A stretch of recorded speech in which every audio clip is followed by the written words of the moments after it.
Boy, Janno Seekers Restaurant. Sign na ko be ni na dimbal. Nimba domoro kala janno. Domoro seneata adiata topotoro fanan kendema bije. Luntan during tamala abeka domoro kijani. Adi manda wala de. Teka we bijele anim fanan kafa di jam ikono efa. E kafa minne ko pastry anim bakery. Iko fanan bekalele. Birthday lomba, conference lomba, workshop lomba, ye four pending lom dunia kono. Domoro betama, nilom international otoda number 1. Amange ba domoro janda man. Esa domo jang is atariya. Wo mu kubandi. Sa na ko sa futandin. Oto san na ko be mu Seekers Restaurant. Ndaba na janna mu yat ni manje dorom bijam. Aban. Seekers Restaurant, known for best quality food and customer satisfaction.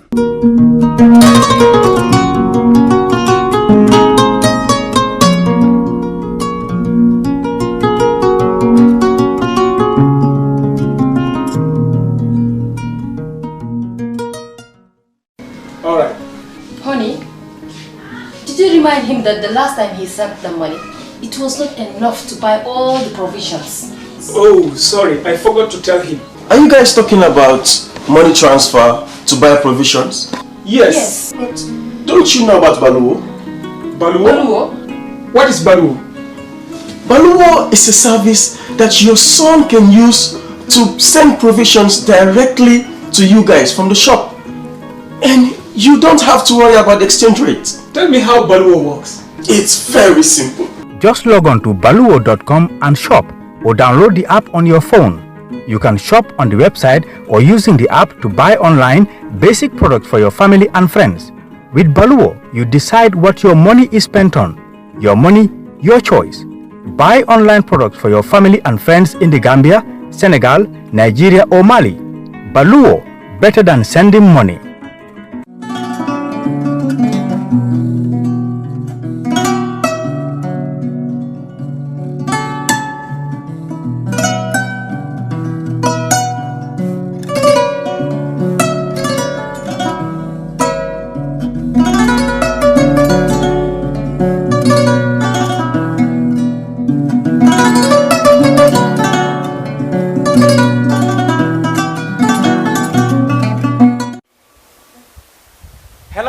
Welcome to the brunch on Kerfatu. Thank you very much for joining us wherever you are watching us from. This week the main story, of course, is the declaration by the United Democratic Party of their position on the coalition MOU. Now, over the last 3 years, that is almost, the UDP leadership, that is, of course, the UDP leader Usainu Dabo had said he preferred that President Barrow served 5 years, and anybody who challenged that he as an individual would put up a fight against you, so to speak. Now, this has really, according to critics, sent a confusion around the subject, because other members of the coalition have accused Mr. Dabo and the UDP of trying to be the first people to breach the agreements. And there was a push and pull and much talk about. But then the party had said that was not their position, and when the time comes, they will state their position. It looks like last week the time has come and the UDP had said they believe that Mr. Barrow should step down after 3 years in respect of the coalition. Since then, there have been a lot of talks. Many people accuse Mr. Dampha and the UDP of making a U-turn. Now, in the studio today, I will be joined by my usual panelist, Nima Kamara from the University of the Gambia. Welcome. And Mustafa Dampha, of course, also from Kerfatu. But 2 other people will join us.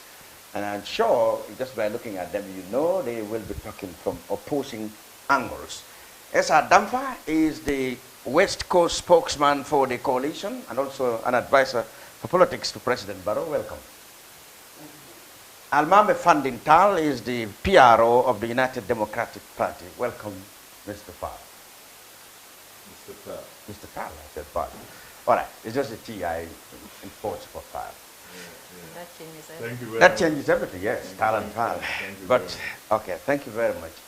Before I get this gentleman to start talking, Nima, I would say, how did you receive the declaration by the United Democratic Party that it is not their position for Mr. Barrow to serve out 5 years as mandated by the Constitution? They believe that he should stick to the agreement, the coalition. Were you surprised, or did you know all along that this day will come? I mean, if you asked me this 3 years ago, I probably would say no.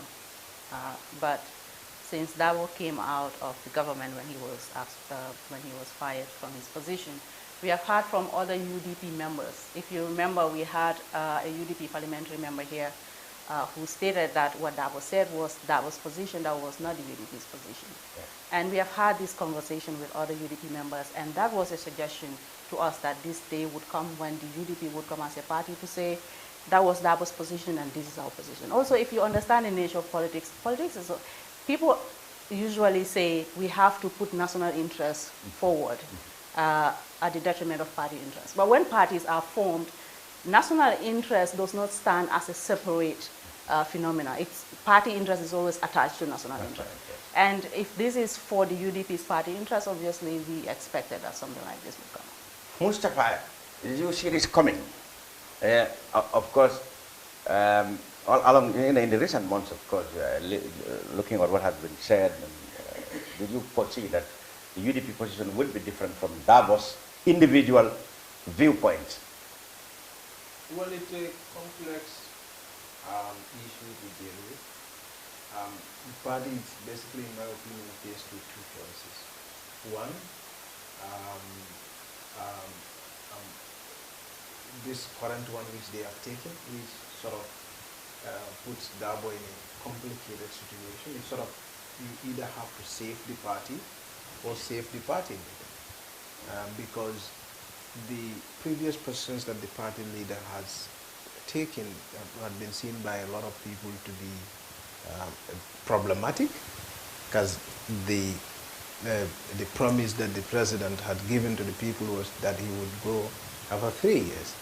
So if you support him to violate that contract he has had with the people, a lot of people believe that's a mistake. And that's one thing. Another, do you take the party to support that position which a lot of people see problematic, or do you put Dampha in a very complicated situation by taking a position contrary to the position he has held before and make him the person to read the statement of the party? I see this as a problem for big one for Dampha and not for the UDP. I think the UDP has never had a statement on the issue of the coalition as a party, but then Dampha had. So, and then this is a bit of a... Okay, that's our point of view. Let's now from the horse's mouth, so to speak. Almamy, did the UDP renege on their promise, or wasn't Dampha speaking for them back in 2017 when he said he preferred, or he would have loved Mr. Barrow to serve 5 years? Isn't that the problem now? People see you, your party, to have made a U-turn, being inconsistent with what you do, just as they accuse Mr. Barrow of saying I would go and then later saying I'm not going to go, I'm going to stay here for 21. Which, so you are more or less in the same wavelength as far as critics of both of you are concerned. You are both inconsistent in what you have told the Gambian people. Thank you very much. I think it's a great honor to be part of this brunch today. I'm a big fan of the program, first of all. But in the Gambia, I think increasingly we are missing the bigger picture when it comes to discussing the political issues of the day. The big picture is that Coalition 2016 happened within a context. All of us are familiar with that. I saw you at the TRRC giving testimony of what you have been through. Now, it's very fashionable to talk about purity or consistency or inconsistency and then personalizing it. Alhaji Usainu Dabo, when these coalition discussions were going on, where was he? In prison. He was in prison. Why was he in prison? Because Solo Sandeng was killed by the state. And he came out with other leaders of the UDP to demand for his body, dead or alive. In fact, that was the slogan.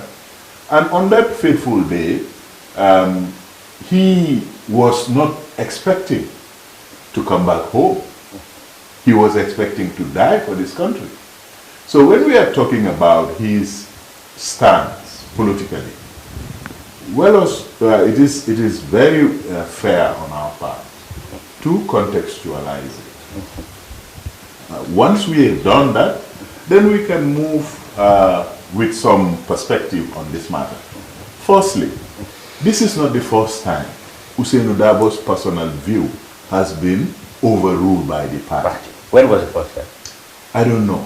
He said something like, when he was in prison, he had actually chosen selected Dr. Essa, the current vice president, to be head of the party, but that was not done by the party. In fact, he said, President Barrow, who then was vying to be the flag bearer, had said, who was Usainu to dictate to us?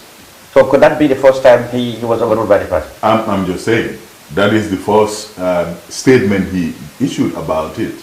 But a party that has been here for more than 2 decades, I am 100% sure if you speak to Alhaji Lamin Damudiba, if you speak to Alhaji Kemeseng, former ambassador, about their journey on all kinds of issues, because you remember while Juara used to be in the party.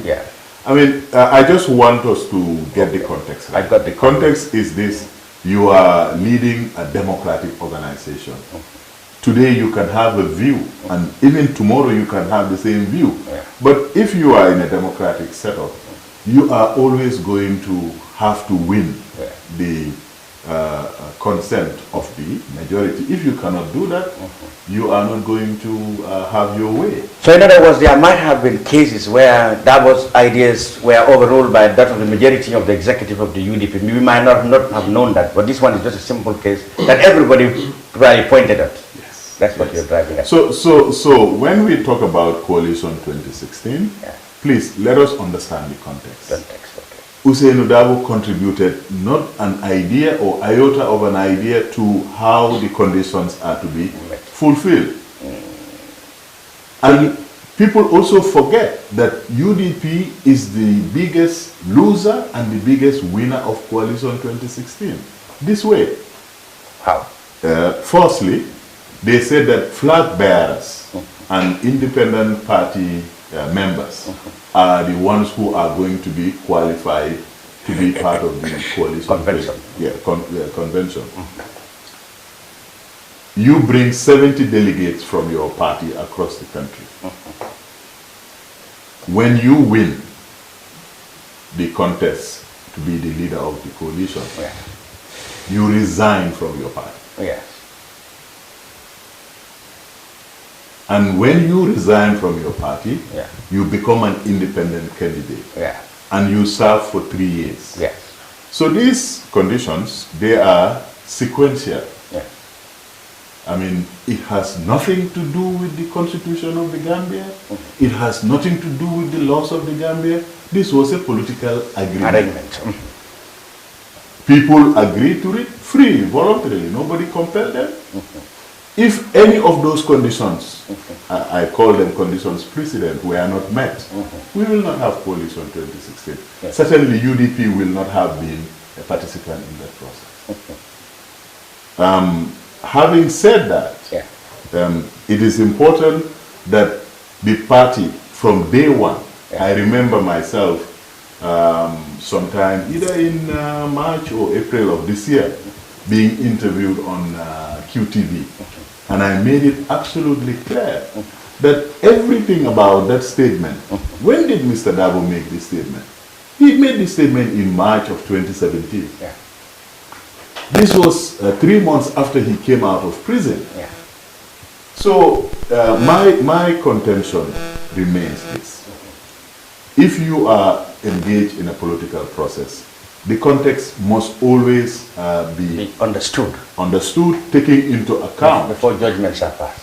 Not only judgment, before even you make commentaries. Because this U-turn, flip-flopping, you know, this and that.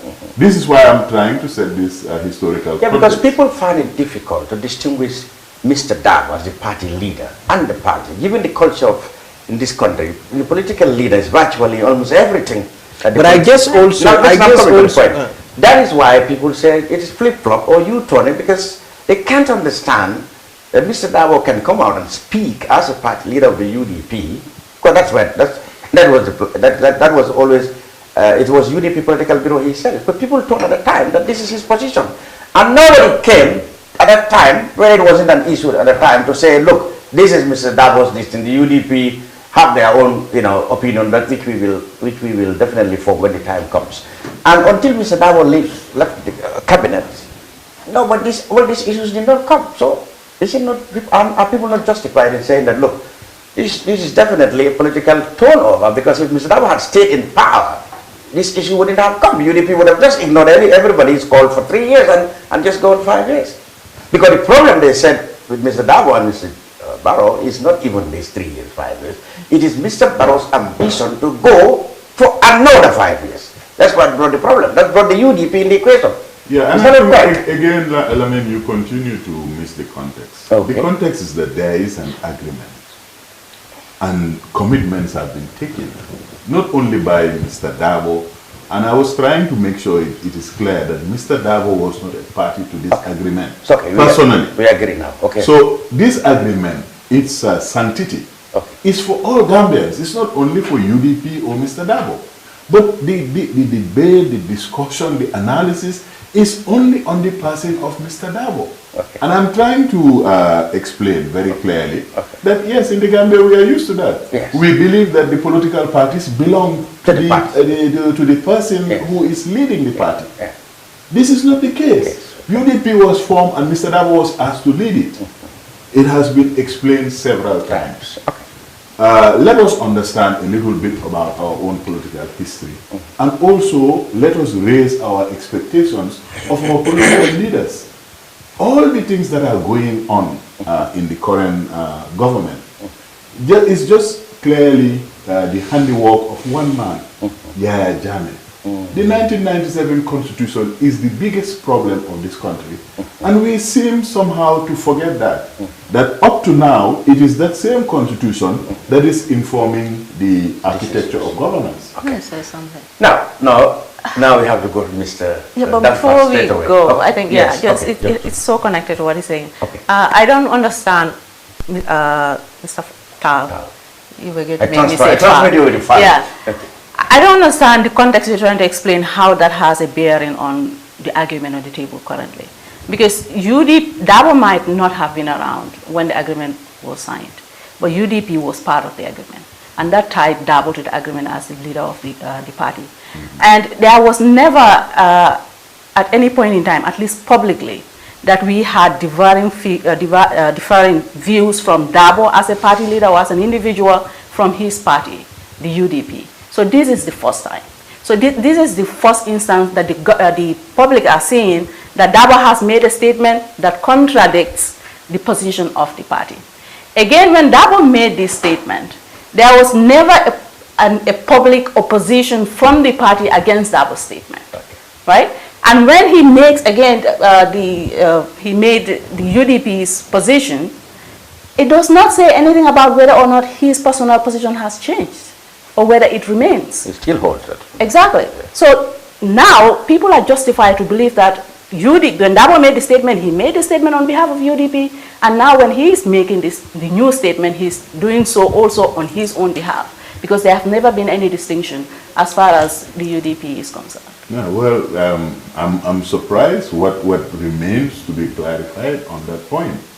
When Mr. Dabo said this, he said he is going to take anybody who forced Mr. Barrow to serve only 3 years to court. This is what he said. It means that he, as a lawyer, is going to do that. Not many people can say, I will take you to court because you disagree with the point that Nima has made. So let me just try and answer this. A democratic organization has so many moving parts. The UDP National Executive Committee is the one that comes out with party positions. I'm sitting here today with their blessing, with their permission, but everything I'm going to say here, I am saying it in the name of this press release that we made on Wednesday. Beyond that, I cannot tell you historically what was said, what was not agreed to, what was questioned or not questioned. I can remember very clearly, very early on in the year, explaining that it's possible within a democratic setup for somebody to take a position, and that person may be the most important person in the party, and at a forum or at a platform he says his position. But the important thing for us is that the executive is the one that makes UDP's position. I hope this is clear to the people. We had 3 meetings, in fact, to arrive at this decision. Mr. Dabo's position, personally, is something you can always ask him personally.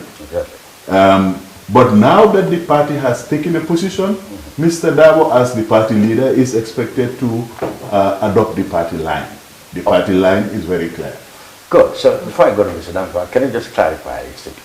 Would the UDP have bothered about this coalition agreement, this 3 years thing, if Mr. Barrow had not shown political ambition beyond 5 years? Would the UDP have bothered at all with this? You know, the problem with hypothetical questions are that you cannot go down that road because it doesn't help anybody. But then the fundamental thing for us is that there is an existing agreement. And we are not the only one to that agreement. Yes, but then when we had the last time, we had people like O.J. Jallow, the PPU, was the first to have said that he would leave after 3 years. And UDP didn't say anything about that. Only Mr. Dabo's early statement had remained. Yes. So what I'm saying. But this is how democracy. And you may ask what is Mr. O.J.'s position anyway now. No, I don't have to ask that. He has changed for your information. He has changed. Okay. No, what I'm trying to get at, Lamin, is that these commitments that we have, there are 4, at least in our summation, 3 of them has already been performed. The remaining 1 is still pending. Because somebody asked the question, when is the 3 years going to elapse for President Barrow?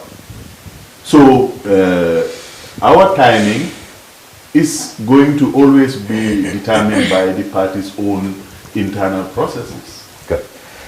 In all fairness, it is simply about the party taking a position and sharing it with the Gambian people. Beyond that, we have no other ambition, or we have not got the time to speculate on eventualities. Mr. Dampha, is there anything wrong when the party said our position and the position of our leader is different? We as a party, we represent the people. The leader is just a part of us, it's just one entity part of us.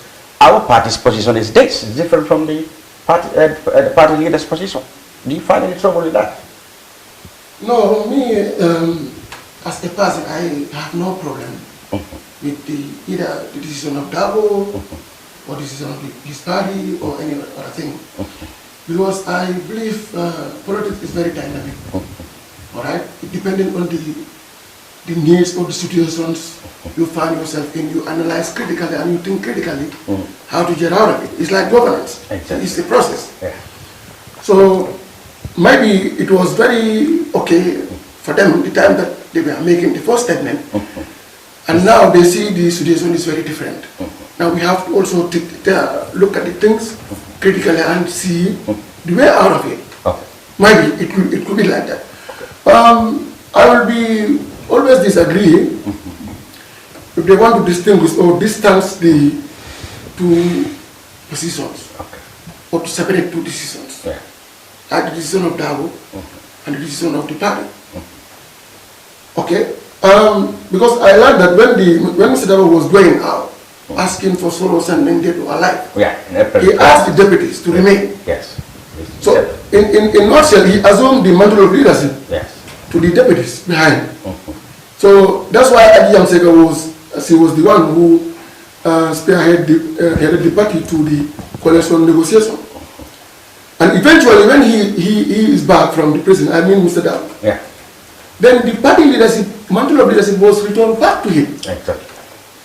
Then the time that he was making that statement, I think I saw the press conference that they held jointly with Ahmad Ba and GMC and the Maifadi. He reiterated this position again. That's why he said. So, and that seat that he was sitting, he was not sitting there as an individual. He was sitting there in his capacity as a party leader. So any statement that he uttered in that place, it represents the position of the party. Yeah, but why did Mai and Jallo did not object to that, neither endorse it? Now what I'm saying, they also succumbed to that idea. At that time? At that time. Yeah, okay. They were in line with the views. No, that's why may I just clarify? Yes. Okay. May I just clarify? Okay. When Mr. Dabo sits, whether in prison or at the press conference table of the political bureau, when he sits there as the party leader of the UDP. But if at all a significant contractual position is to be agreed on, unless and until the executive gives him the go-ahead that this is our position, whatever he says there, he says it, of course, as the leader of the UDP. He, of course, says it as an individual. But that does not represent the party's position. Well, at the time it represented in the views of... Okay, let's have Mr. Dampha. Okay. Anyway, you said at the press conference... I don't think it is very important to... Okay, let's go. You know, I said it clearly. Politics is very dynamic. And as a politician, you have to always look things critically. And you need the survival of your party. When we are about to approach National Assembly elections, our agreement at the coalition level is to go as independent National Assembly members. Coalition Independent National Assembly members was the view of many stakeholders. Okay. But he said clearly, me, I'm in for tactical alliance because I don't want, I don't want my party to die. Yes. So he is looking, you know, in broader context, the survival of his party. And we cannot deny that because by the essence of registering a party, you're looking for something. Exactly. So, you know, you can always refresh your agreement or decisions at any given time. So nothing is scientific. You know, it's logical. All right, but what I wanted to explain here is never surprising to me because it's about the interest. They're looking more of the partisan and individual interest more than the national interest. Okay. Because what I learned from the press conference, having been, they made certain remarks or certain explanations or excuses why they now don't want to extend, they don't want to align themselves to extend Barrow's mandate to 5 years. They want to make it 3 years. It could have been better if they could have alluded some of the lapses of this new dispensation because of this fact or because of this or the performing nature of the government. So we don't want to align ourselves with any situation that will fire back to the general of the citizen. You know, they don't highlight that one. But they only focus on the coalition agreement. And the same coalition agreement, the same leader, the same party, the same man who reputed everything. and put all the agreement into dustbin. Now he just went there and take it back, rebrand it, and say, well, I made a mistake before. Now we have to dance to the tune of the coalition MOU. Okay. So now it will be very funny for people, and now people are very much entitled to their opinions, and they can do their judgments according to how they see things. Okay. You know, and when he is saying that the decision of the party leader and the decision of the party is different, I can also say yes, because many people are saying Barrow said by hook or by crook, I'm going to lead for 5 years. Yes, that's what Barrow said. That was his own decision, Barrow. Barrow's decision. But did you ever hear a statement coming from the government saying that President Barrow, as the leader of this, executive leader of this, is going to lead this and this? But the government cannot do that. You know, they were saying. They were saying something. They were saying, let me tell you, it's an entity. Party is an entity, and the same thing government. Yeah, but the government. Okay, let me come. No, let me come. I just want to reboot their claim, that excuse. That we never said it here. I never said there's a difference between Barrow and the government. No, because I don't want to have that. Don't want to protest on that excuse. That's an excuse. It's very unsellable. You cannot sell it to any level-headed person in this country. That the decision of our flag bearer, where he is not incidentally, is premeditated. Press conference, he uttered the statement on behalf of his party, together with his counterparts of other party leaders, jointly made a press conference. He said his party's position. None of the executive members came to distance the party's position with that of the assassin of their party leader. We never had it until when they were out of the government. Now they do their think tank and say, okay, we have to do this because now we are no more there. We have to make things tough for this man. Let us think. And now how are we going to justify? Well, we're going to say this. We say that. I have no problem with that. That's a dynamic politics. So it depends on the Gambians. You know, Barrow did not own this country. Neither Dabo. Whatever the law then will take somebody to State House. That belongs to the Gambians. It depends on the Gambians to judge. Yeah, but that's what that's what Mr. Barrow said. He said whether he stayed 3 or 5 depend on the government. And now we have seen him turn back and say whether people like it or not, he's going to be there until 2021. That's a political statement in a political platform. So that was also made a political platform and independent political. That's what I'm saying. What I'm saying here, I just want to make both of them could do whatever convenient them at the time. But the stand, the backing that the president backed himself in uttering those statements is more of bigger weights than the backing that Mr. Dabo backed himself. Why? He said, I'm going to go. The president backed himself with that. I'm not Constitution. Yes. Dabo backed himself in the room. The president backed himself sanctuary in the Constitution, which he did not bother with at the time. You know what happened? You know, I want to, and that will draw me back to the history of coalition. Coalition MO is just like he alluded to. It's just like a paper. It never represents anything in terms of the when it comes to government of the country. It's just like a paper. Let me come. I just wanted to come. You can never use MOU as a government instrument. That cannot happen.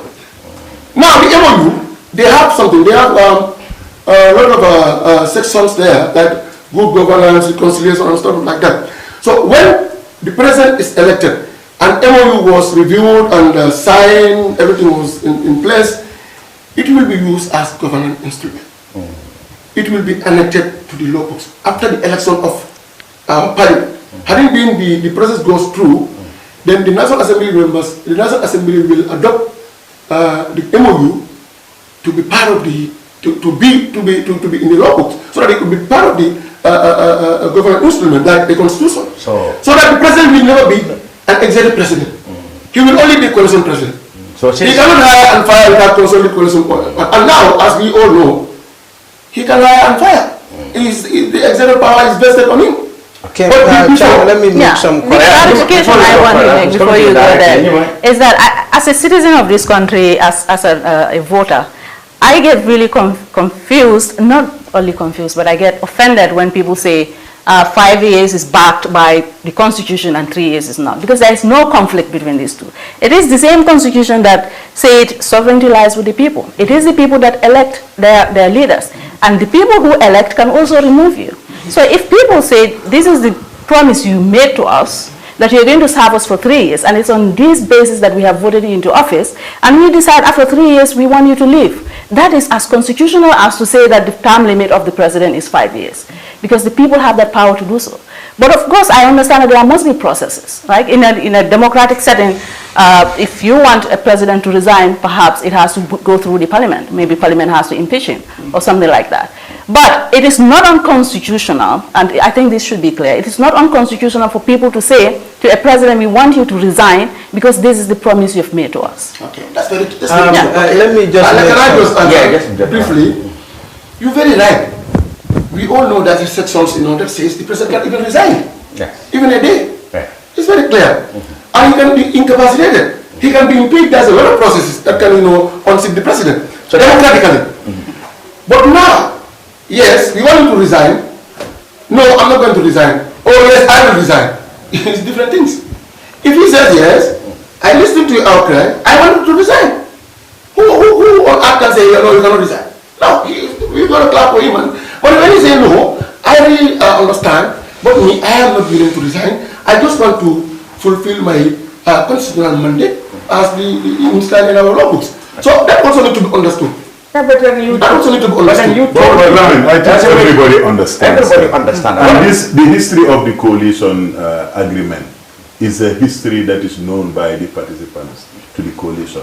I know from Honorable Alaji Essa Dampha, the party's representative during the coalition processes, that this part of the coalition process was reduced to an agreement and it was signed.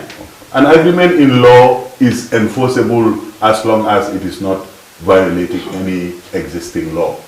So to suggest here that it was just an MOU is simply not the case. Secondly, when the UDP had Mr. Dampha say these things, it was not an urgent matter for us. Like I was explaining here earlier, we deliberate on issues that affect the party on a monthly basis. Every issue before the party is being discussed, including election 2021, including the next Congress in 2020. All of these are things that we take time to discuss them. And in fact, as part of that process of transparency and accountability, in 2020, our work program is going to reflect at least a quarterly press briefing, just to tell the citizens this is where the party is on this issue. There are so many issues that are happening within the governance framework. But what is worrying is the confusion that is generated around this presidency. All kinds of people are getting up and are being described as advisors. What is their credentials? What qualifications do they have to be advisors? You have a government that is established. You have permanent secretaries with master's degrees. You have ministers with PhDs. You have all kinds of technical advice at the disposal of the president. And now we hear all kinds of advisors. What is their expertise to advise government? This is the question that Gambians should be asking. Because every day you hear people getting up using the official logo of the country, advising, taking positions. Or replying. You know, this is the most serious abuse of power we have seen. Mustafa? Yeah, so I was going to, I think we were actually getting ahead of ourselves. The coalition MOU is not a very complex document that we should disagree over it for 2 hours. I think what is clear is that everybody who participated in the making of that document believes in it. So there is no question as to whether Barrow should or should not resign. The legitimacy for Barrow lies in resignation. It's that simple. Why? No, Barrow said he is going to resign. He should resign. Yes. But he said he's not violating any law. Let's just stick to facts. I'm just trying to, you know, because there are a lot of confusions around it. Actually, the coalition document is in front of me. So for me, there are a lot of issues, and it's not just 3 years.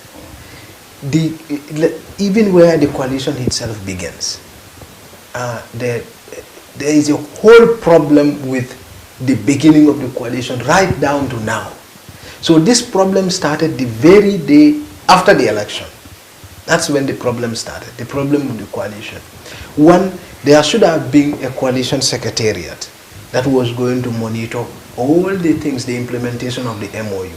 The MOU Dampha was referring to does not have to be before the National Assembly for it to be binding. No one takes an MOU before National Assembly. But the thing is, the MOU was a working document. All the parties to the coalition agreed upon to say this is the Gambia we aspire to see, and we are going to create this Gambia within 5 years, within 3 years. But the reason why they put transition 3 years was because they hope to create a transitional administration that's going to end quote-unquote self-perpetuating rule. So, but this goal came with a context. One, we're going to create a secretariat that's going to oversee the implementation of this MOU. Two, we are going to make sure that all appointments into the executive, we're going to make sure we don't have an executive president. Yes. Three, we are going to make sure that the president makes all appointments with the coalition. Yes. And the list goes on. We are going to make sure we review all the laws within 3, including false publication, by the way, which government keeps right now. So the government in itself, even Barrow in itself, is in violation of the coalition MOU. Every party to the coalition had agreed to the violation of the MOU in one way or the other. Some in small details, some in big details. Now let's go to the issue of the appointments. All the appointments should have been done, and all the sackings should not have been done unilaterally by the president. So this is a complex issue, but then all comes down to also integrity of the president and all the stakeholders. The president, it's a question of integrity on him. Why he is the most important when all the other... No, it's not. All the other players have... I'm trying to distribute the responsibility to everyone. Now, his supporters said, well, why is he going to bind himself, you know, with this sort of, when all the key players have kicked it out anyway? No, that's not the point. The point is, you see, I think that's what we are allowing ourselves to be carried away by the noise. Because the point is, what were the agreements and whether Barrow agreed or not to those agreements. And the agreement, primary of them, is the transition 3-year period. And Barrow agreed and campaigned on that. So in other words, Barrow's contract is directly linked to that. Because there is no way of knowing that I, Mustafa Kedawo, did not vote for Barrow to stop at 3 years. There is no way of knowing that any individual who voted for Barrow did not actually want him to stay at 3 years. Maybe they all wanted him to stay at 3 years. Maybe they don't. But today you hear that we did not vote for him for 3 years. But that's what, if you are pro-Barrow, you said that. If you are anti-Barrow, you say otherwise. So, but also, the coalition itself, in itself, was problematic at the beginning. And right now, even if you are going to go for 3 years, if you campaign for the president to go, the vice president takes over. So, and the coalition MOU was going to create a law that is going to guide a transition and avoid that kind of a mistake. So that when the president goes, the country goes to election within 90 days. So right now, in fact, there is a problem. So now what I'm saying now is, with all these things that should have been done and are not done, all right, is it not sensible then for the president, for all of us to come together, of course, in a national dialogue, to say, okay, perhaps it makes sense for the president. But that does not make the president, that does not give the president the right to lie to the people. We have said many times that the president was inconsistent That's he my was, point. He was among the people who actually, contradicted himself. That's correct. And despite the problem, now, not encouraged. Okay, but now we have a problem. Yes. You have just highlighted some of the things that should have been in place, yes, and they are not in place. Yes. And now we have found ourselves in a chaotic situation. Yes. Like this provision that the Vice President will take over was not among the desires of the coalition agreement. No. But it's going to happen now if Mr. Barrow goes. Now, if he goes, what about this contention by Mr. Barrow's admirers that perhaps it will make sense if we leave him to go and finish this normal 5 years, then so that we can save ourselves from all the chaos that will come. Then you would not. In that case, I know, of course, we all know Mr. Barrow was inconsistent. He's the one who come and contradicted himself. We know he had always wanted to go for 5 years, from year one or so. But how do we get ourselves now out of this mess? I will tell you something. Yes. I will tell you something. I mean, some things are not even clear about this 3 years transitional government. Nobody knows, for example, who is to resign. Is it the entire government? Because if the government is transitional, then you expect the whole government to resign. Is it only the president? No, that is not clear. No, what is in our interest? The interest of this country is to go up to 5 years and conduct elections in 2021. Is it not? But my interest in this as a citizen is for that power to lie with the citizens. That power must lie with the citizens, and that will require the president to humbly come back to the people and say, this is what we have said when things were not clear. I saw another block. There's this 3 years job now, 5 years for Barrow. Then another one I'm hearing now, imagine now, is national dialogue by force. There must be a national dialogue. The power must come back to the people. Honorable, let me just clear a point you've mentioned. Yeah. The point is, the coalition agreement is clear on what needs to be done. Yeah. And the resignation is on the cabinet, not the government.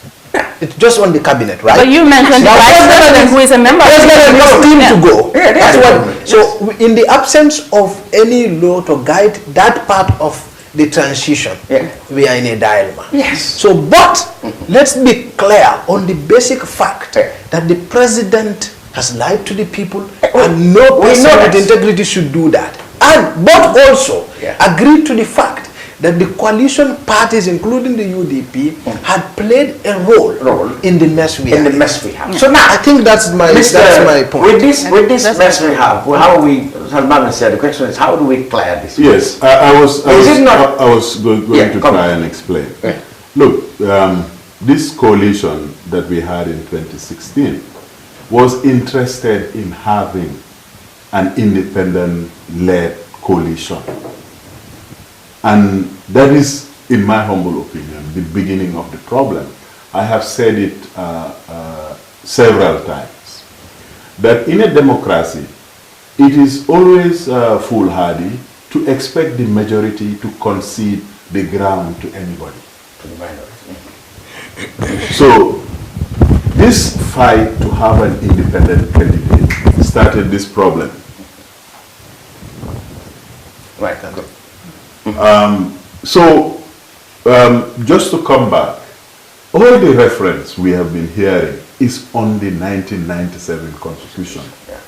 The second problem of this government is that 1997 Constitution, because it is a tool for executive presidency or imperial presidency. Everything is really about the president. He appoints the speaker, he appoints the chief justice, so you don't have the separation of powers. Even the way laws are made, it is the president who makes the law with the National Assembly. Yes. Even the way the National Assembly conducts its business going forward on a daily basis, being a sessional parliament instead of a sitting permanent parliament, all of these are embedded in the 1997 Constitution. So if we are going to go by the rule of law, if we are going to have a government of laws, all this architecture should have been redesigned. Yeah, but when were they supposed to be? The coalition was supposed to do that. No, the coalition was supposed to do that, but we are going to have a new constitution. So your problem you are talking about, and what Nima is saying, this coalition, this new constitution is going to be the subject of referendum. There is nothing stopping the Gambia having a national dialogue to try and make sure that what the mess, like Mustafa has described it, stops.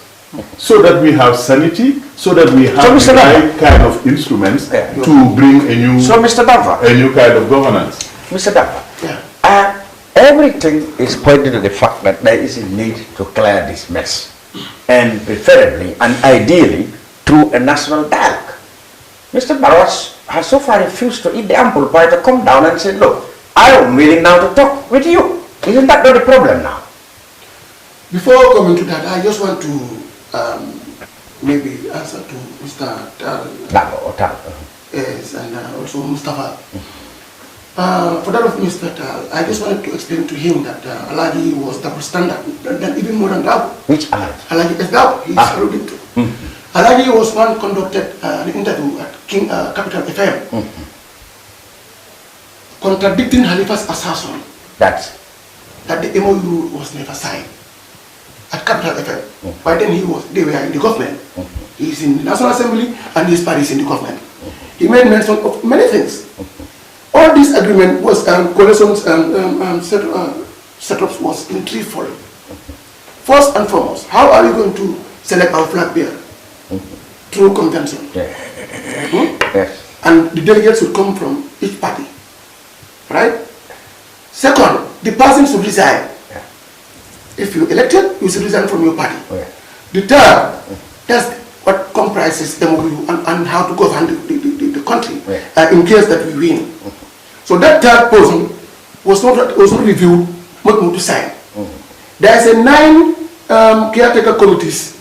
Each committee is responsible for people like a good governance, a reconciliation team. There's a lot of committees there. But did Mr. I've been keeping quiet. Okay, one was done. This is a platform that let's go individually. So that's what I'm saying. First, Mr. Barrow is if Alagi should say to him that the coalition MOU was signed, that's a mistake. It wasn't. It's not the MOU, it's the coalition agreement. That was signed. That's what Alagi said. That's what I am just explaining. It was in threefold. Alright? First one, that anybody wanted to join a coalition, you have to agree that we're going to convention in selecting our flag bearer. That was He's never going to be a party leader. That was done. He's never going to be a party leader. That was clear. That was done. The second one. The second one. Now, if you elected among ourselves here through the 70 delegates, you would resign from your party. That was done. Had it been you from a party like the party that led you there, that was if it was Essa Dampha, then Essa Dampha has no. He has to resign because he's an independent already.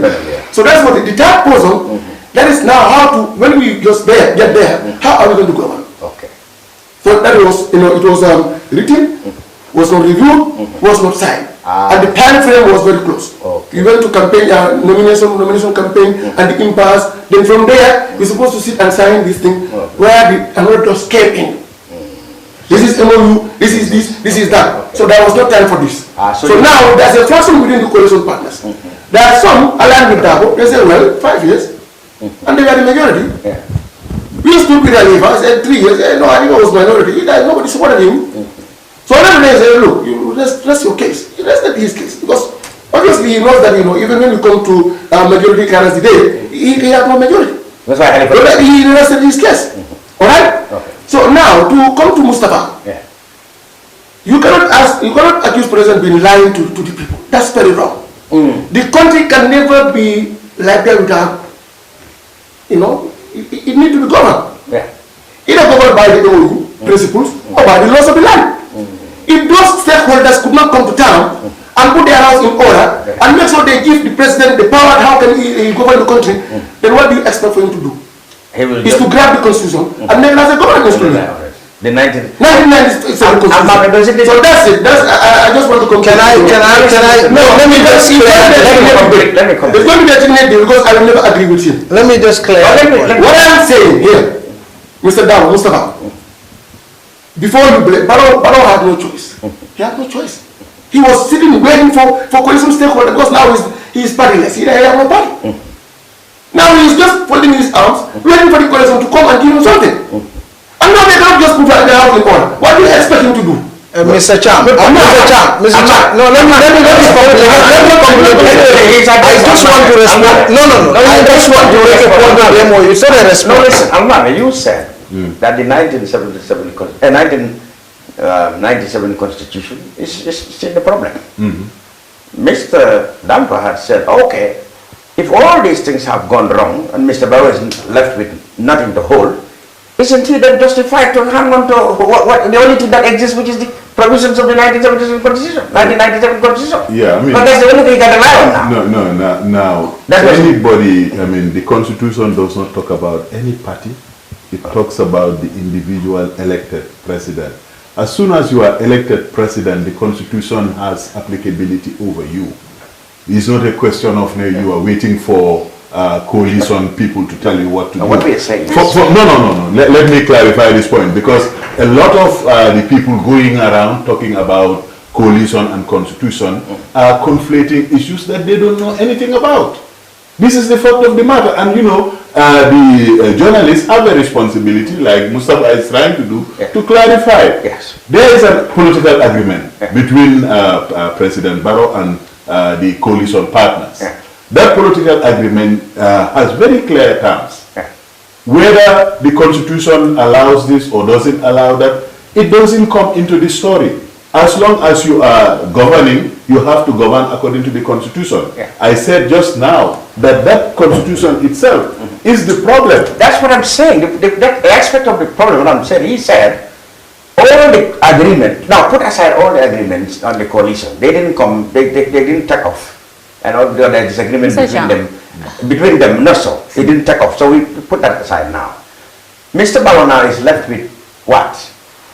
To accept the coalition who are feuding among themselves? No. Or to be on his own man and he has only the Constitution? I know you're not going to allow me to talk, but I'm going to make what Mr. Baloo is left with. It's the manifesto he presented to the people upon which the people voted into office. And there's no contradiction between this and the Constitution. I don't understand how he's supposed to.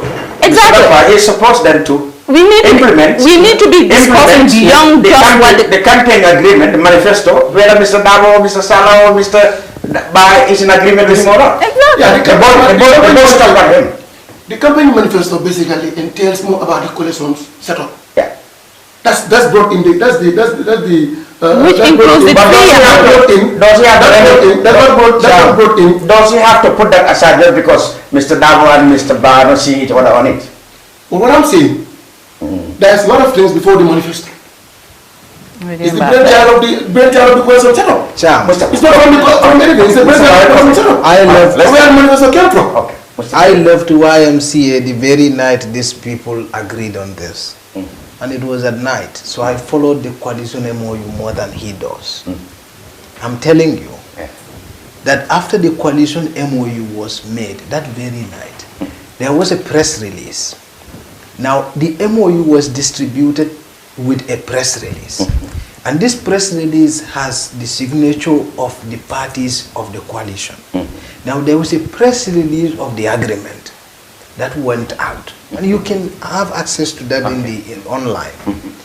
Now, after that, there is this MOU that was circulated. It was published even on blogs, even on my The Torch, even Pata's blog. Everybody at the time published the MOU, as in its context. The one that they said was done on November 11, YMCA. I mean, yeah, November 1, first, YMCA, blah, blah, blah.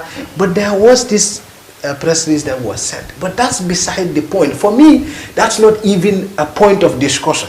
It's like we are bothering on the smoke and the fire is somewhere else. That is, Barrow does not need an agreement or the MOU.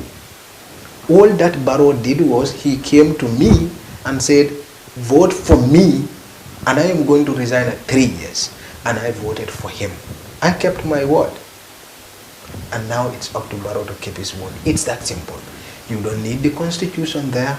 You don't need Dabo to say anything. You don't need Halifa to say anything. It's not between me and Dabo or Halifa. It's between the elected individual and those who did the election. Simple.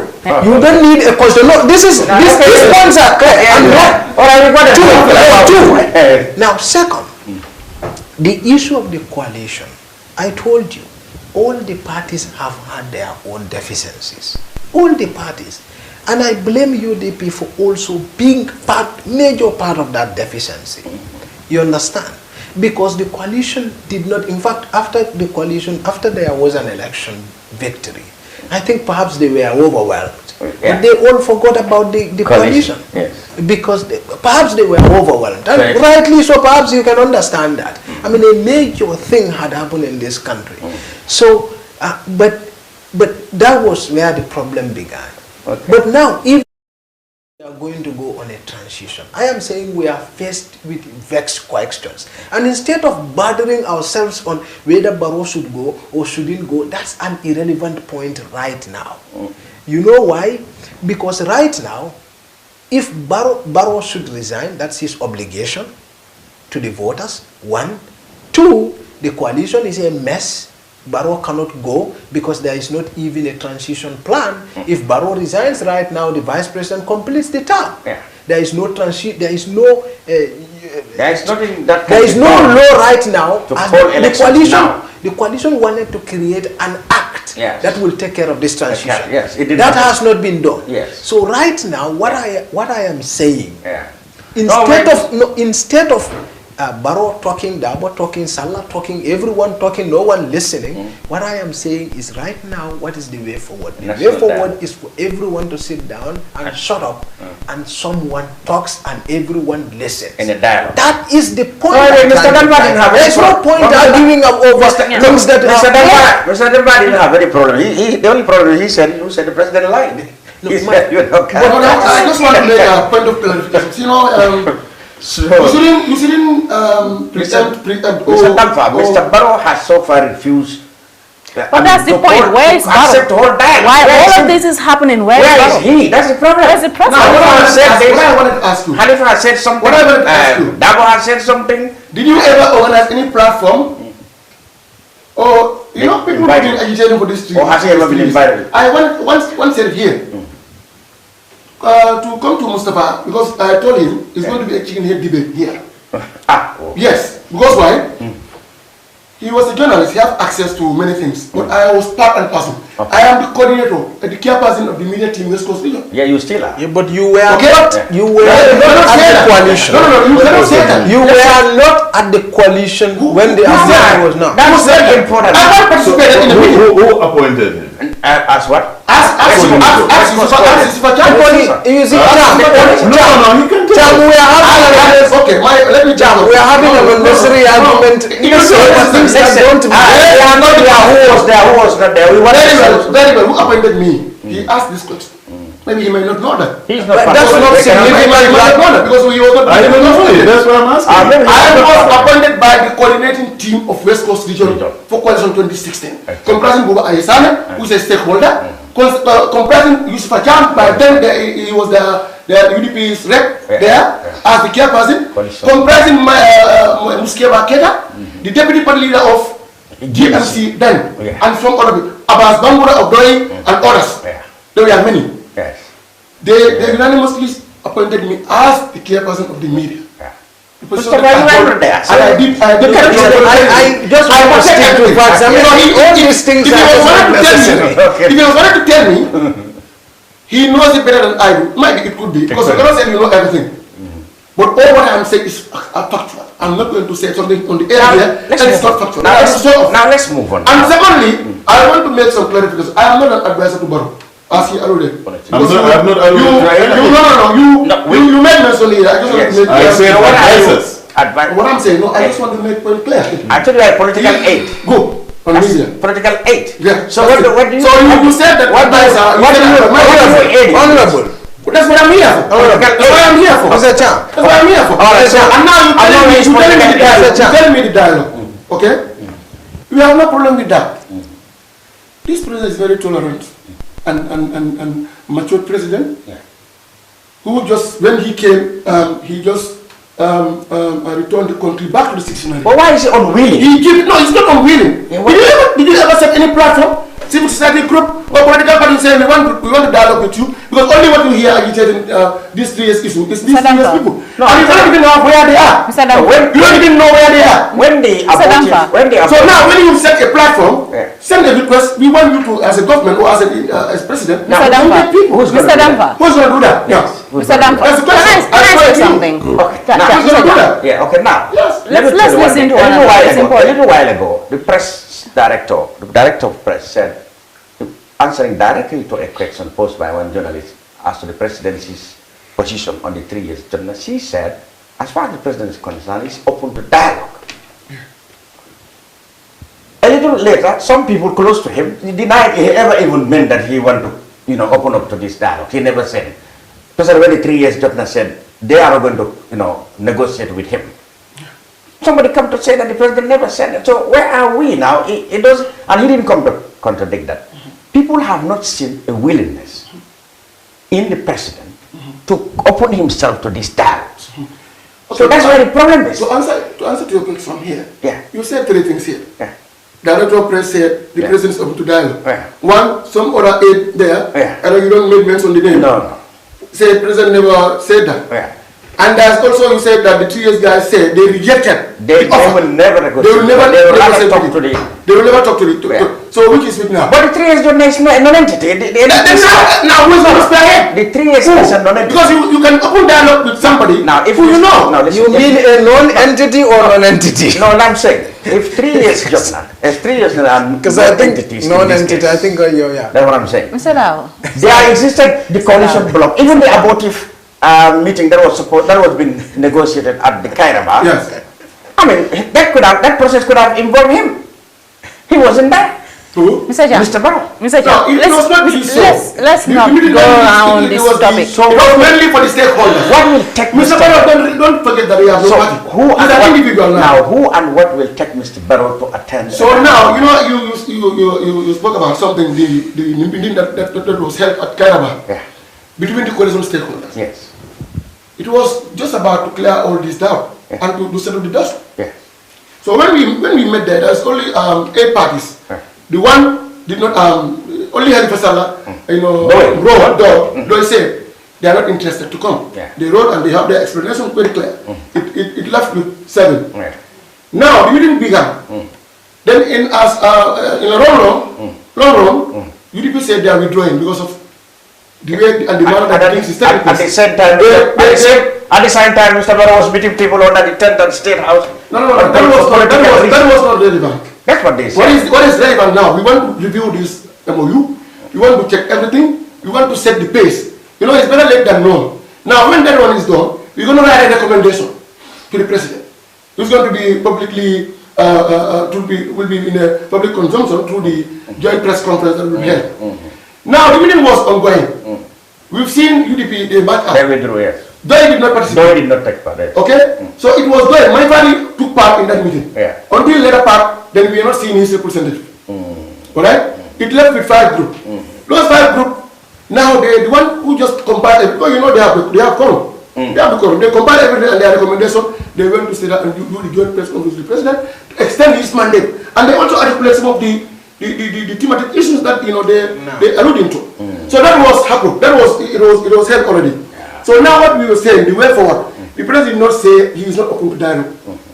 Okay, he's a very Democrat and he knows that he's a president of the government people. So he should not be the one who take the initiative. No, but take the initiative and say, look, I personally have said I will leave after 3 years. Yes. Now the instruments and the circumstances have changed. Yes. I want to call a dialogue of the people. Yes. And for us to talk it over. It's never late because he's going for meet the people's talk. But that's people, that's not national dialogue. It could be there because within the people. But that's what how are you going to do about that? Who is going to the issue is it could be there, it could be the issue is then he would have probably gone with UDP, DOI and others. So those things is already over because that should happen in the Kairaba meeting. So when you face out there, then you are no longer so you missed our opportunity. Who does he represent? He is the political aide of the president. He said it clear. So really, I mean, political parties like DOI, political parties like UDP, how can they be dealing with President Barrow. No, I want to answer his question. How can they be dealing? I want to answer his question. He said that, who do I represent? In the coalition meeting that you mean? In the coalition? Okay. Me, I was representing Doi before they went out. But by the virtue of my position as the media care person, I was co-opted. I was to participate in that meeting. Okay. Yes. He's the president. No, he could not have been representing Doi. And he's the president. No, wait. I was following. Dampha was not going. I was there. Let me tell you. As a matter of fact, you can go back to Kerfatu. Dampha sits outside. He was not in the meeting. Let me clarify here. Dampha sits outside. That's a matter of report. I expect Dampha and Almamy to be engaged in a heated debate.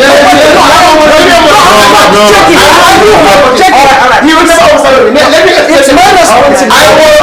Let's listen. I was representing Doi. To give you, there's a meeting. You know that we have Swahili, we have Syria, we have Khalifa, we have Usman Sita, and Ami. Yes. It's in shift. Exactly. Sometimes when you're busy, 3-3. When you're busy, sometimes you ask somebody to go on your behalf. There was a day that I should go in. I already came and seated and took my seat. That was the day that Alhaji Dabo came with a letter saying that we're supposed to sign the mood of convention, how to go to the convention. But the documents, his party flag bearer, then President Adam Barrow, was from nationwide tour. He was not privy to the documents. So he wanted us to attend that meeting. And you did. So that we can just select a date, so that he can also be offered with the terms and conditions of that document. Then they will come back. So that was how the meeting was called off. They said, well, we're going to give chance to Alhaji and his team to go and review the documents, and they come back to a selected date. So, but hadn't been that meeting was proceeded, then I will take part in that meeting. The following day, my superiors came. I am not part of the Central Committee, but I am the propaganda secretary. Exactly. Propaganda secretary at that entity. Okay. So that's how things goes. So when he used to see, maybe he might be seeing me there sitting at the Kairaba at the reception. I do go to every single meeting. Either I take part in or not. But as concerned person, then I do take part there. Fantastic. Now, yes. I've got a lot of bashing online. They said, I'm so annoying, I should have let you talk. You have a lot of fans on the line, so talk. No, I don't know. I don't even know what to say anymore. So my point, the point I was trying to make is this. You see, Mustafa, I know what I want to say now. I was just trying to fact check. No, now she knows what to say, so you have to go to her. Yeah, because I wanted to say something so much, and Mr. Dampha wouldn't let me. I just wanted to say no, I will let you, not Mr. Dampha. Don't blame both of you. I give you the floor. Yeah. So here's the thing. I mean, I think we are speaking of things that do not matter to the discussion. The discussion at hand, and I'm not a member of any party, and I think that's why my perspective could be different from yours. For me, as far as I'm concerned, 3 years, 5 years is not a matter of UDP, it's not a matter of Khalifa's position, it's not a matter of Ahmed Ba's position. It is an agreement between the contract between the elected president and the electorate, right? Why must there be a national dialogue? It's because we want to do things in a way that is not going to border on our security and the peace of this country. Nobody knows between 2019 and 2021, if Barrow should be forced to resign by way of protest, what would be the implications? Nobody knows that. And we know that we can also, as people of this country, we can afford to allow the president to continue for another 2 years. It's not going to make a big difference. The only problem here is that we do not want to go back to an era where we as the electorate empower an individual to lead our country and he comes back and says, I'm going to do whatever I want. So when we require a national dialogue, it is not for Barrow to sit down at State House and wait for anybody to call him to national dialogue. Barrow must be the one to lead this dialogue. As the person who has been elected into office, not as a member of a coalition, but as the president of this country. Even if he was not part of the discussion, the problem, as a president, it is obligatory upon him to be the one to lead any national dialogue or anything that borders on security and peace of this country.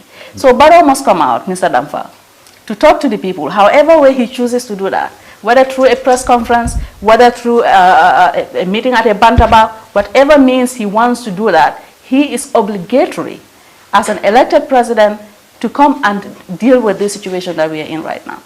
He shouldn't have to wait for anybody to call that dialogue. Good. Thank you, Nima. So Barrow should lead any national dialogue that should come. At this point, we will have a 5 minutes commercial break, I hope, and when we come back, we continue.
ñoo ak yeen rek skin care plus nara jakarlo ak yeen waxtaan ak yeen tuuti rek ci suñu tube suñu baax emuñ rek ci ay diw waye comme ni ngeen ko xamé rek dañoo yëngu ci ay tube te yënguñ nak ci just any tube suñ tube bu nekk 5 star just na la 5 star just na moy just na bi gëna pire mom la ñoo tube palman bi gëna fort mom la ñoo liggéeyé ñun rek ci tube dara du doy day dess not only dañoo tube but bu lo nexé ñu tubal la ba paré nak ñawal la. We're not all about skin. We are skin, care, and the plus does come in so many different ways.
Oh, ini bara. Alright, okay. Welcome. Basically, lot of lala me along is cool, man. That I can really relax. What the madam? Yeah, that's what the madam? Yeah, that's right. Grand Villa.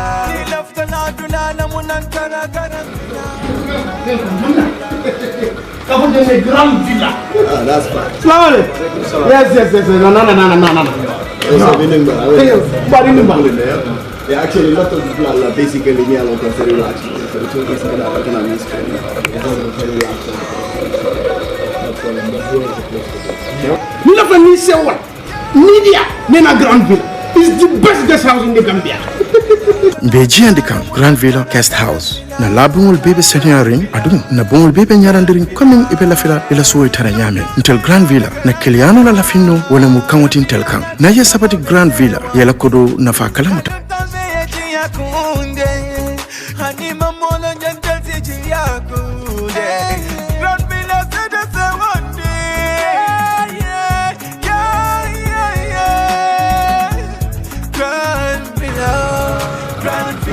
It's like a paradise. I know. I so much love this place. Yes, thank you.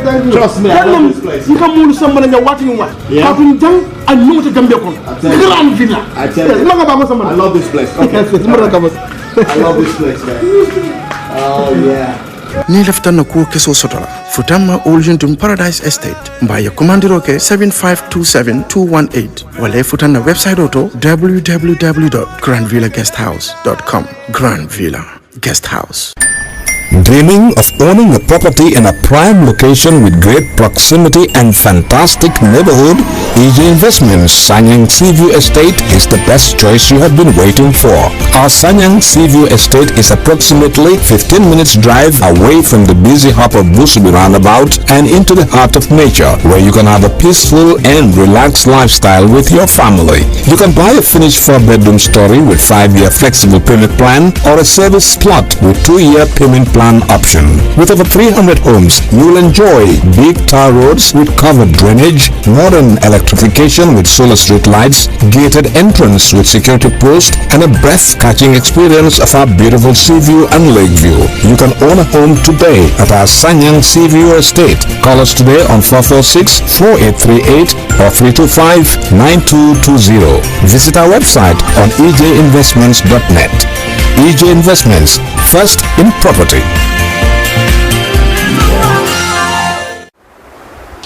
Welcome back to the brunch on Kerfatu. Well, our panelists are still in the studio, so we're wrapping up. Almamy Taal is here, representing the United Democratic Party, which has just made their position known to Gambians, and they're calling on Baloo to go after 3 years, as has been agreed. Essa Dampha, political aide to President Baloo, and West Coast Coalition spokesman is saying that that is certainly not the way forward. Nima and Mustafa are trying to find an independent way out of it. So, before we go now, Nima, should we, as you ended before the break, that national dialogue is the way? I believe so. I believe just as a matter of fact, what is happening in the country, there are so many divisive positions. There are so many things that are going on, not just on the political sphere, but even in our social sphere. And we need Baloo to come out. We need to feel that there is the presence of a leadership in this country. And for so long, that has been missing. This discussion is happening at the peripheries. It does not need to happen that way. It has to be a central issue that needs to be addressed, and it is the president that needs to spearhead this discussion. So the point I was trying to make is that if you are going to have a discussion and if you're going to have a dialogue, it's very necessary that all the parties that are going to partake in that discussion trust each other, and that means everybody must come with an open hand, you know. So the reason why this debate is it's not reaching a solution, it's because everyone is doing a position bargaining sort of thing. So to say we're the one who is speaking the truth and they're the ones who are not speaking the truth. So to avoid that, they must all agree that this is a collective problem. We've got the Gambia too, because we're the one who designed this transition program, and it's our responsibility to fix it. And to do that, the coalition must in its entirety come together without prejudice. Unlike the discussion that happened at Kairaba, without prejudice. And all the people who are going to lead that discussions must be seen to be neutral in all sense of the word, so that they can broker a mutually beneficial agreement between all the stakeholders. No party needs to go in government. If you are fired, the president need not be compelled to hire anybody. But at least the reform agenda they've agreed upon can be implemented collectively. But if that is going to happen, positions such as before you get to the agreement, oh, we think it's unrealistic to ask the president to step aside, that's an integral part of the document. You cannot talk about, you cannot be prejudicial to a discussion you're about to have. So people like Madam Tambajang and others, I think they need a different set of co-chairs to this debate, or to this dialogue to reach a mutually beneficial agreement. I think that's the way forward. Not to say they are wrong, we are correct, they are wrong, we are correct. Almamy? I think it's an opportunity for all of us as Gambians to engage with the issues as importantly as they present themselves. We as a party, the United Democratic Party, has made its position absolutely clear. And I think in a democratic setup, you must have clear positions. When you make agreements, you must stand by them. And you must be open to dialogue and discussions. At the end of the press conference, I think a journalist asked the same question to the party leader and the executive. And he said nothing is cast in stone. There is no reason why dialogue cannot happen. Some people think it is too late. But let us be also very clear that in a democracy, we have to be consultative, we have to be inclusive, and we have to respect where the majority stands. That is why we have elections and they have consequences. So we really cannot go on talking to surrogates and people who have no base politically, who don't represent anybody other than themselves, to come and suggest that this is how the party should talk or this is how the party should move forward. In a democracy, majority leads. It does not mean that it is going to be the determinant of everything. All the issues will be discussed, and everything we have to play for in this country is to make sure that this country moves forward, to change, the lives of people. This is not about the ego of one person or the charisma of any one individual. It's about the life and death of this nation. And people have died for this country. And sometimes we think that it's a trivial thing, and we concede the ground to people who have no experience about government, who have never served in government, who have never worked in an office. These are the people determining the political fate of this country. It's for Gambians, all Gambians, to make sure that we never again accept second best, mediocre talent to be in charge of our democracy and of our government. Dampha, there is still recognition that despite all the fiery tones last week, the UDP is still open to dialogue. Will you welcome that at the presidency? Dialogue is something inevitable. We all know that anything in life, dialogue is the key in anything, in any situation. The best tool is dialogue. And I also try to thank the coalition executive for initiating that bold step, because they did it. Despite that many people think that the coalition is already dead, they try to revive it and call every stakeholder to just hire a hotel to sit and discuss about the way forward. That was the primary step that they took. So you cannot underestimate their position because of you don't align with them. People can be different on how you see, how you perceive things. It can come as a battle of perceptions. You entitled to your own decisions and your own thinking. And you need to be respected, but also need to be objective. You shouldn't be only, you should be subjected also to also accommodate somebody's opinion and views. So don't overrule, don't think that they are irrelevant, they are not majority or they are this. No, when it comes to coalition, there is no minority or majority party there. Equal representation. Either you pull 1 million people, this guy pull 100 people, you all have equal representation. So when coalition called for a meeting or a dialogue, you came there representing party A, this guy came there representing party B, you all have equal rights. Now when you think that this negotiation is not suitable for you and your party interest, then you march out, or you think that it's not important.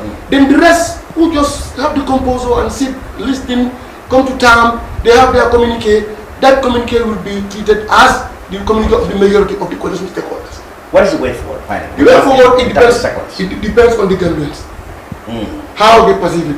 The president has been talking, even the National Assembly, he sent the vice president, he came there, and the question was asked about the position of 3 years and 5 years. She made mention, she cleared the air. She was sitting. She was there at National Assembly. Her statement was contradicted everywhere. She said it was discussed at the first cabinet meeting. First cabinet meeting. But then others disagreed. That's the beauty of democracy. You can agree to disagree. That's it. Good. To agree to disagree, and I think we have seen a lot of that here in this program. This is the Brunch on Kerfado. When we come,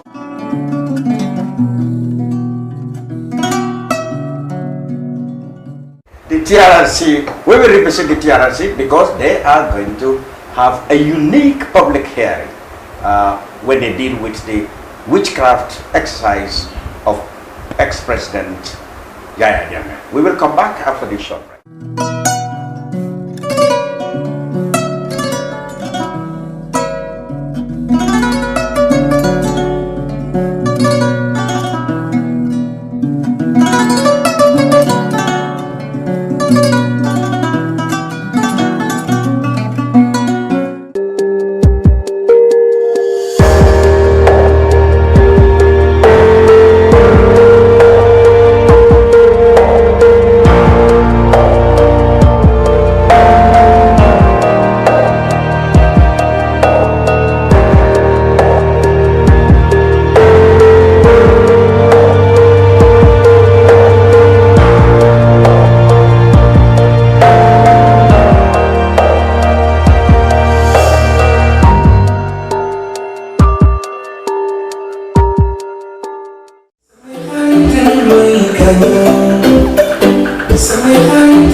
ñëw ak yéen rek skincare plus nara jàkkaarloo ak yéen waxtaan ak yéen tuuti rek si suñu tube suñu baax emuñ rek ci ay diw waaye comme ni ngeen ko xamee rek dañoo yëngu ci ay tube te yënguwuñ nag si just any tube suñ tube bu nekk 5 star jesna la 5 star jesna mooy jesna bi gën a pire moom la ñoo tube palmaan bi gën a fort moom la ñoo liggéeyee ñun rek si tube dara du doy day des not only dañoo tube but bu la neexee ñu tuubal la ba pare nag ñawal la.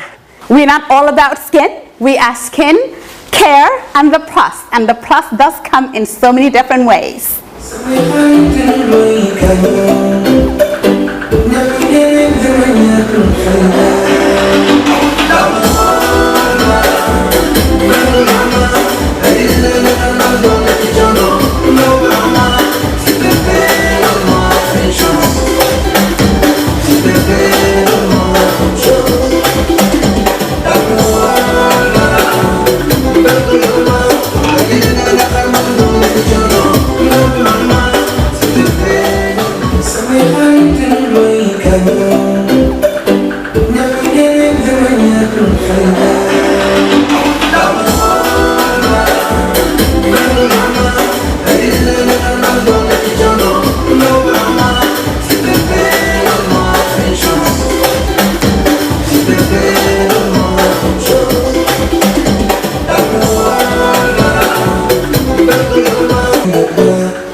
Oh, ini bara. Alright, okay. Welcome. Basically, lot of lala me along is cool, man. That I can really relax. What the madam? Yeah, what the madam? Yeah, let me some that's fine. Grand Villa.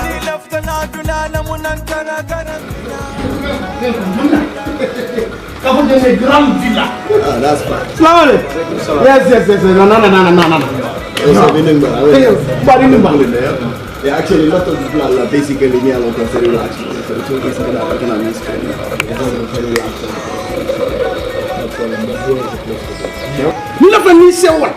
Media, Nena Grand Villa is the best guest house in the Gambia. Beji and the Grand Villa Guest House. Na labungul bebe senyaring adu na bungul bebe nyarandiring coming ibela fila ila suwe taranyame until Grand Villa na kiliano la lafino wala mukamotin telkang na ye sabati Grand Villa yela kodo na fa kalamuta.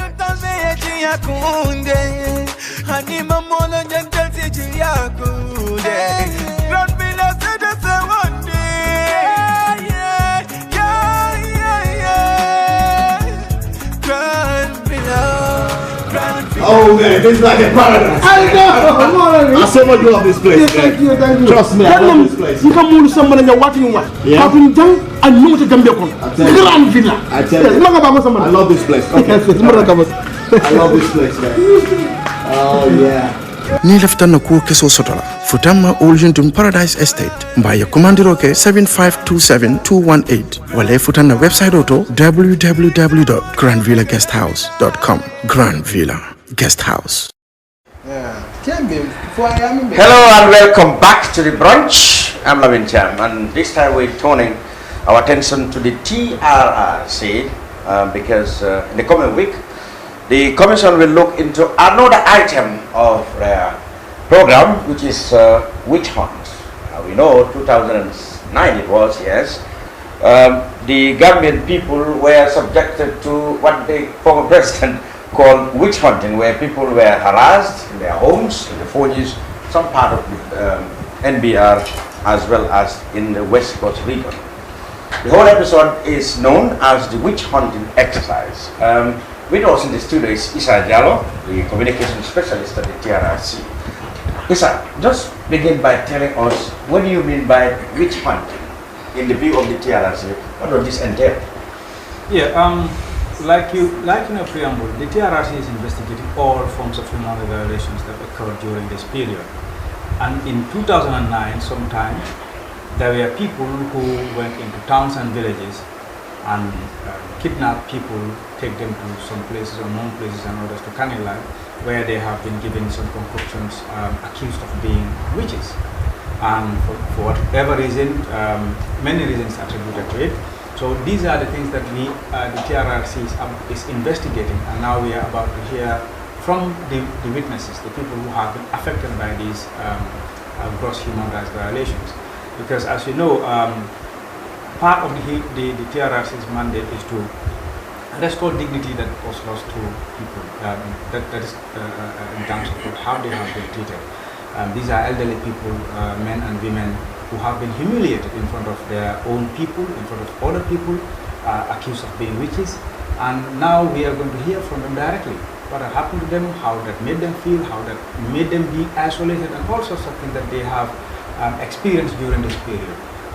Then after, at the end of this TRRC's hearing, then reparations for them will be there. But restitution for these people is very, very important. So generally, this is what we are going to do. But yes? We hear there, for the first time, your sessions may relocate from your headquarters, Dunes Hotel, to actual place where this thing is supposed to have, or to have happened. Yes, because it is part of the mandate of the TRRC to hold hearings in the communities and also to seek information elsewhere. How will this happen? Yeah, presently what we have done is we have looked at different areas where we think these hearings could take place, technically and logistically. So what we did is we looked at the hotspots where these things occur. We looked at Jambur. Jambur is one area where people have also been attacked and humiliated. And we looked at Fonyi.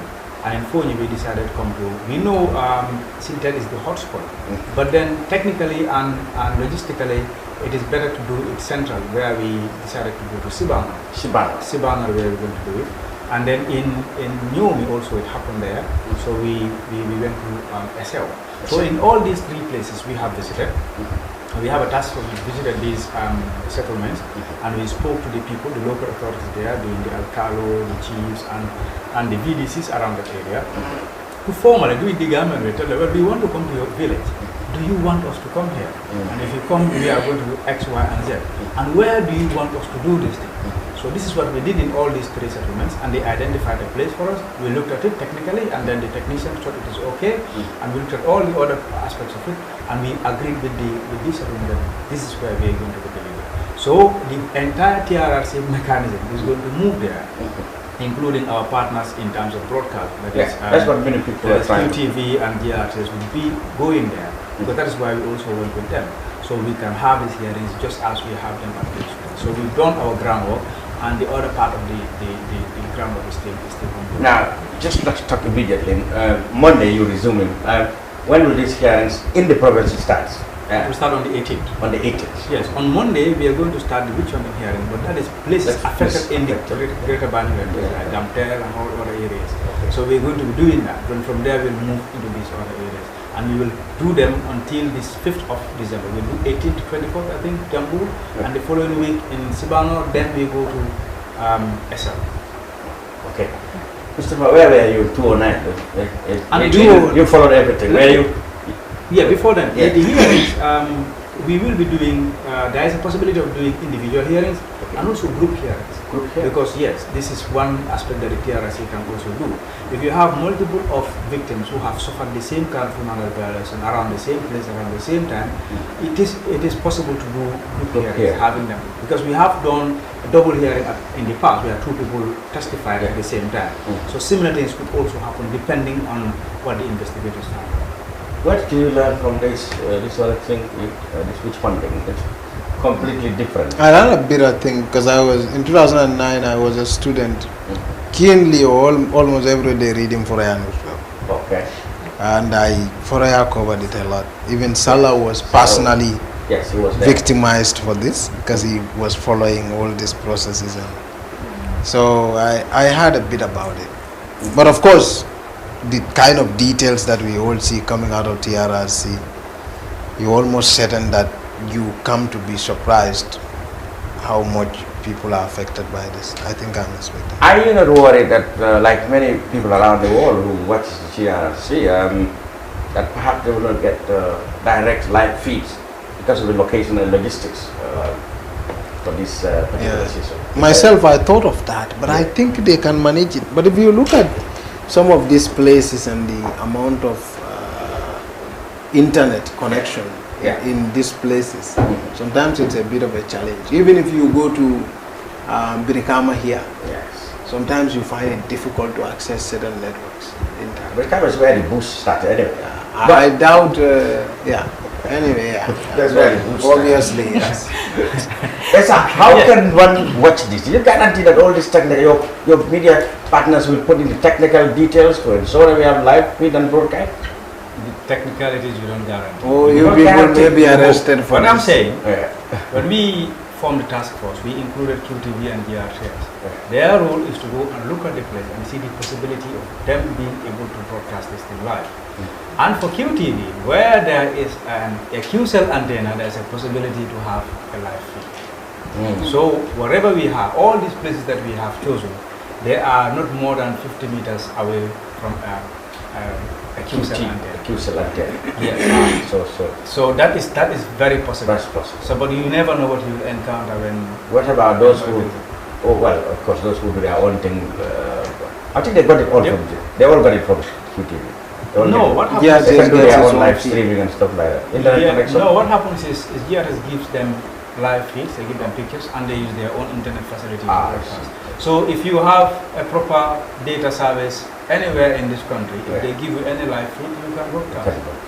So that's how it is going to happen.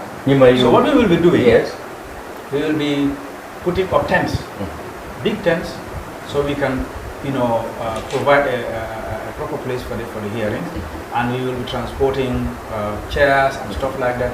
We are even going to be providing transport around the settlements if people want to come and see. We will provide those so that people can come and watch those hearings. So we will be doing that, and we will also be doing things like the Kiankas one and the people. But what? There'll be some food. Nima, you don't seem to have much to say about it. I just think this is I think it's a good move. If you are so removed from the scene as this TRRC has been happening, it sort of come off as a soap opera, like a movie, like you're watching something that is so distant from you. But bringing it to the people, it makes them feel as though they are part of this, which is the case. And so I feel more authentic. Exactly. So I think it's a good move, and I think it's going to. Let's go to some sour areas. Last week, well, this is of course without trying to be subjugate. I mean, one lawyer who's been criticized all over for being starry-eyed asked your executive secretary to be arrested because he refused to go to answer to someone of the court. The TRS of course replied that they have been represented, etc., etc. Where did this all start? Honestly, legal issues, I am very careful talking about because you never know where you land yourself. Even lawyers don't agree. Totally. They criticize it, but the lawyer has a right, he said. Well, I don't know. The team came, the legal team responded, and I completely agree with what they say. And the defense lawyer disagrees. Let you alone, Baba will be arrested. Of course. So, you see, these things are very technical for people like us. But other people said, the TRC actually said we had a representative. And somebody said, but he never actually came out to say, here I am. Yeah. Well, I was in the court and I didn't see him. Yeah. No, I think it's a she. It's a she. It's a she. Yeah. So the problem was, we didn't even get to the point where the representative was compelled to show himself if the representative was there. Or was it that the representative was not properly briefed? No, because there was an argument between the two lawyers. Yes. Yakuba's lawyers are saying this guy should be here now. Doctor should be here. There should be a bench warrant. He should be arrested and brought here because he's not here. On the one hand. And the state lawyers are saying, no, we do not even get to that point. Before we get one witness before the court must dispel the one that is currently before the court testifying. Finish cross-examining that one. Let's finish with Essa Mendy. Before we know it, say no. What I'm coming to ask Essa Mendy is an integral part of the process, because the reason why Essa Mendy came up was because Ablazi Soho has told Essa that he has lied in all he has said things that are contradicting to each other in 3 of his testimonies. And some of those testimonies are with the custody of TRRC. So that's the reason why the issue of TRRC came. I see. So the submission of those statements the statement he has made to TRRC on the 28th July should be presented. That's what Sissoho is looking for. That was the submission.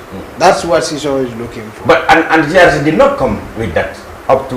Well, I did not see the TRRC rep in the court, but I suppose even if she was there, she was not asked to come because there was this argument. So the court is to determine whether in fact it's necessary. It's necessary or not. Yes, it's necessary or not. So they didn't get to the TRRC thing yet. The representative. But because he asked for that, media will obviously. The media, of course, went ahead with Baba and say Baba is to arrest. But the media, the people who wrote it, also look at whether Baba could be arrested. No. And of his duty. They should have looked at that. Well, they said this, but that cannot be possible. Well, the TRRC said it could not be possible. I mean, but the lawyers cannot comment and say, well, lawyer X is wrong, it's right, Baba cannot be arrested. You can't do that. No, but if you report that a lawyer who is doing a case with the TRRC, that lawyer is supposed to know the TRRC act upside down. But the contention of the defense lawyer, like what the prosecution lawyer, like what he said, also came in the same story, which is that in fact we haven't reached that place. So that it's unnecessary. Even if we had to reach that place, that was not going to happen. So if we have reached, so Baba has immunity under the TRRC. Well, I'm saying this from in the conduct of. Well, they claim yes, Baba has immunity on the. But of course he does. It's not claim. So, but So we all expecting on Monday when we will have this. This is the 10th session, is it? Yes. Should be the 10th session. 10th session, yeah. How many more sessions do you have to go before the end of? Or this will you will there are many. Some of them would be. You see, there are other things that are intertwined. For example, the SDBV thing. You will find elements of it in this witch hunting as well, where people will come and claim they have been abused in a very, very bad manner. So, but then we will be going into other hearings. For example, the HIV treatment didn't come yet. Yes, that hasn't come. And then we will go into the institutional hearings, where we will be looking at the Ministry of Justice. We'll be looking at probably the police and the military, things like that. So those will come. So, but right now, after this witch hunting hearing, which is going to end on the 5th of December, that is going to be a break for the whole of December. Because we will be preparing our interim report, which we will be submitting. Oh, there will be an interim report. In December. This is not about who said something and what is going to happen, because the investigations are still ongoing. You cannot conclude anything. So these are not going to have determinations on What what would should the happen. interim report No, entail? it will just what happened. It is just going to report the TRRC's activities, because we have to tell the government, since they have set us up, what have we been up to and how we have been doing it. So that is going to happen. So it is going to have a lot of elements in it. But it is not going to have any conclusive things to say X and Y and Z, because investigations are still. Every day there are new needs for certain things. I was hoping that Kiang had made a submission, and so there will be a hearing for Kiang as well as a victim. We were not involved. We were denied. Yeah. I mean, as a community, we were denied state amenities. Let's finish this program. It ends here. Oh, they were denied. Okay, sorry. Because our people were they were neglected. Denied. They were not denied anything. They were neglected. Yeah. They didn't deserve it. They were not working. That was a structural injury. There is no farm in Kiang and Fonyi. Even Jambe said that. Well, right. I'll leave it to you to complete it. If I speak on behalf of the two of you, I support the Badibunkas, because I lived with them all my life. Yeah. So that's you. So and by the way, the TRRC is not buying Badibunkas. It's our institution. You are a credible person than anyone. No, but the TRRC belongs to us. We decide what happens there. Okay. We'll see what will happen. Okay then. Yeah, we have it. This is the end of the show this week, the brunch. We thank our panelists, numerous Kamara of the University of the Gambia, Mustafa Dabo. Dreaming of owning a property in a prime location with great proximity. We have Almamy Taal of the UDP and Essa Dampha, political aide, as well as spokesman for the West Coast section of the coalition 2016. Until we come back next week, goodbye. Sanyang Seaview Estate is the best choice you have been waiting for. Our Sanyang Seaview Estate is approximately 15 minutes drive away from the busy hub of Busubi roundabout and into the heart of nature, where you can have a peaceful and relaxed lifestyle with your family. You can buy a finished 4-bedroom story with 5-year flexible payment plan, or a service plot with 2-year payment plan option. With over 300 homes, you will enjoy big tar roads with covered drainage, modern electrification with solar street lights, gated entrance with security post, and a breath-catching experience of our beautiful sea view and lake view. You can own a home today at our Sanyang Seaview Estate. Call us today on 446-4838 or 325-9220. Visit our website on ejinvestments.net. EJ Investments, first in property.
domoro kadiyata boy janno sikes restaurant sa nakko be ninna dimbal nimbe domoro kala janno domoro seneyata adiyata topotoro fanan kendema bije luntan during tamala abeka domoro ki janni adi manda wala de te ka we bijele anim fanan ka fadi jang ikono e fa e ka fa minne ko pastry anim bakery iko fanan be kalele badde lomba conference lomba workshop lomba ye fo pendil lo dunia kono domoro betama nyillom international o tewoda number 1 amanke ba domoro jandama esa domo jang is atariya awo mu kubandi sa nakko sa futandin oto sa nakko be mu sikes restaurant dafa nan janna mu yat ni manje dorom bijam aban CK's Restaurant, known for best quality food and customer satisfaction.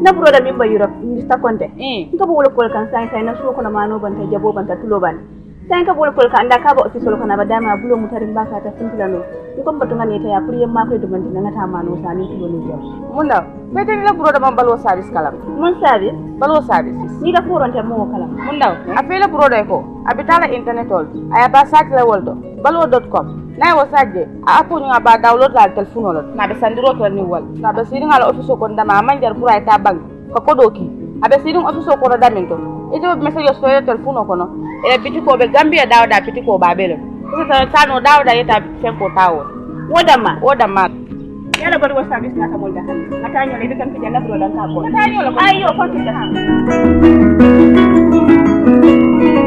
Baloo service dinkirala jampo wo manken na kolaya ko Baloo service al demano kaje ko ale domor feŋol sang alla dimbaya molu ana lakkanun tewol wato bela ani wat sudum fanan kono Baloo service la dinkiralu ani la do kunyolu e be banko karo beto kabirin katon fo koyna nalla fa ko ku koton so Baloo service la kolto ali commandi telephone line la melbuko 9400213 7694319 wala 3192870 wala hankabi alta internet oto alila kolu jibe www.baluo.com.